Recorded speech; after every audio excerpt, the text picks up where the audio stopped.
franceinter.fr.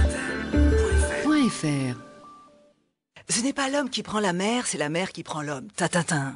Enfin, l'homme et la femme, car les femmes sont aussi de la partie. Pour le Vendée Globe 2012, une seule. Mais une femme vaut peut-être plusieurs hommes. Qui sait? Une qui porte le prénom de ma sorcière bien-aimée, Samantha, et dont le héros est le fantasque Captain Jack Sparrow. Samantha Davis, blonde aux yeux bleus, comme vous, Anne, bleue comme l'immense bleu de la mer, rayonnante maman depuis peu d'un petit Ruben, qu'elle va laisser à qui? À Kiki? À son papa. Enfin, le père de son enfant, navigateur comme elle, donc compréhensif et peut-être aussi fou qu'elle. Ne faut-il pas être un peu fou pour partir en solitaire et risquer sa vie, car la course n'est pas une promenade de santé. Nigel Burgess en 92 et Jerry Roofs en 96 n'ont jamais remis pied à terre, la mer les a capturés, et quand elle a décidé de vous garder, elle est pire qu'une mère juive. Et quand on aime la mer, c'est passionnel et pour toujours. On y revient, on laisse tout derrière soi, femme, enfants, hommes, amis, famille, pour se retrouver en solitaire, mais jamais seul.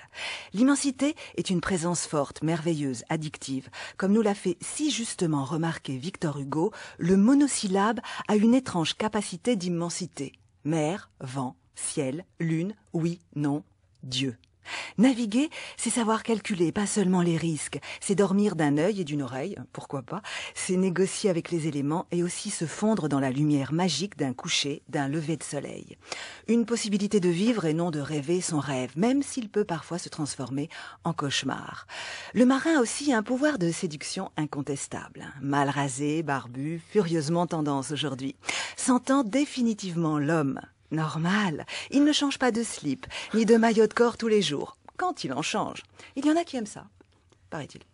En fait, le marin est un animal de mer qui sait rugir, mais qui sait aussi se faire tout petit, surtout quand il s'approche du Cap Horn, du Cap Espérance, du Poteau Noir, ou plus rugissant encore, les fameux 40e. Le marin se reconnaît pas seulement à son pull rayé, non, il a ce ne je sais quoi dans le regard, l'infini de l'immensité peut-être. Je suis là, mais bientôt je partirai, ailleurs ou autre part. J'ai vu des choses, des mers sacrées, des esprits fraternels qui m'ont ouvert les bras, des cieux traversés par de mystérieux oiseaux, des figures, des formes, des nombres. On se reverra ou pas. Une des plus grandes vertus est de pouvoir rêver ce qu'on aime.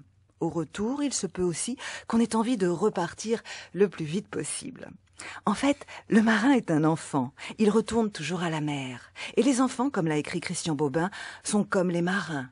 Où se portent leurs yeux, c'est l'immensité.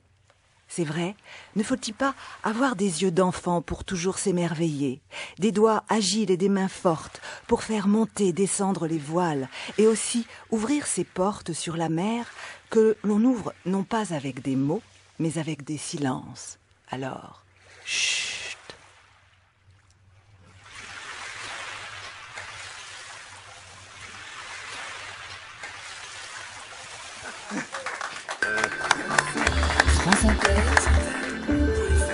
franceinter.fr